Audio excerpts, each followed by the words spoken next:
I'm really fortunate with my heart history and the surgery that I've had, that pretty much I had the surgery and it was dealt with at least for the next 10 to 15 years. So I've got a porcine tissue valve, and we chose that valve so that I could have kids. That was definitely on the radar for us.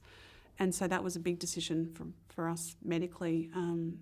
Did we have a porcine valve and therefore be able to have children, but then need to have more surgery in 10 to 15 years when the valve needs to be replaced? Or did I go mechanical valve and not have to have any more surgery necessarily, as much as anyone can know these things, but then having children was going to be a lot more challenging. So there were big decisions that we were weighing up along the way. James and I had lots of big conversations about what we wanted.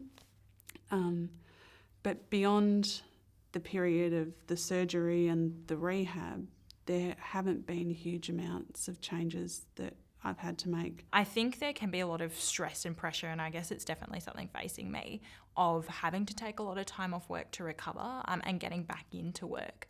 And I think that a really good and open, line of communication with your manager, your supervisor, is something that really has helped me if I've had to take time off.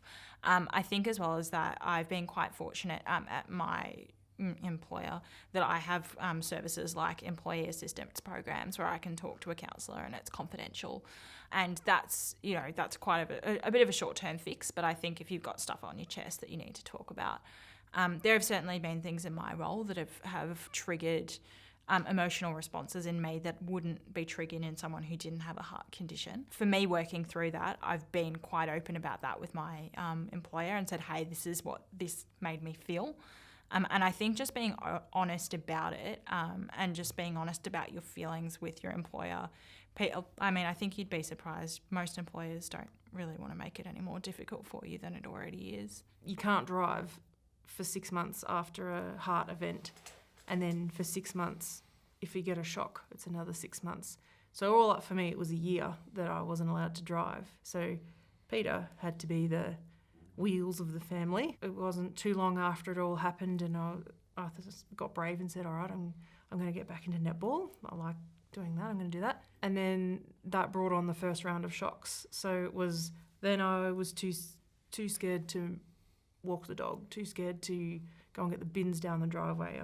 I wouldn't be at home by myself under any circumstances. It was, my parents had to basically live with us for a while because I refused to stay at my own home by myself. And then Peter got super, super anxious and super nervous if I was home by myself, that fear of if something happens and no one's there. The idea of Emma living with the device, Yeah, that takes some getting used to and some coming to terms with. And it's something that changes over time. Like, I think, Emma was very very wary and I think anxious of the defibrillator early in the piece. I think that feeling sort of changes over time, and instead of being sort of an anxiety about it being there, you actually become quite dependent on the idea of it being there, knowing that, if anything happens, it's the first line of intervention that's, hopefully going to save Emma from something serious. Shifting to the anxieties of my upcoming surgery, there's plenty I'm worried about. I'm worried about a new scar. I'm worried about a pacemaker that's going to bulge out of my chest. I'm worried that something will go wrong. I guess the way I work through that is that I know that I'll, be staying with family throughout my recovery. So I'll have people around me that can at least just be there to watch TV with me so I don't get lonely. I'm going to take a bit of time off work as well, just to give myself enough time to recover from this surgery properly and not try and overdo it. I think as well, I have a really good relationship with my cardiologist and my surgeon who will be doing that surgery. So I think that puts me at a lot of ease and gives me a lot of comfort. But I think it's just going to be one of those one day at a time kind of things, and working through it and breaking things down into manageable steps so that I don't feel overwhelmed and I don't have all these expectations about how I should feel and where I should feel in my recovery, and physically what I should be doing in my recovery. I've made sure that I've prepped myself mentally not to have these expectations. I think what you need to come to terms with is your life's never going to be the same as it was before. And you've got this sort of idea in your head of what we're going to do this year, next 5 years, next 10 years, and that fundamentally changes. And you long for that idyllic, Carefree. you long for that picture of your life you had before, and you mourn the loss of that. And then you get that's hard to angry. come to terms with.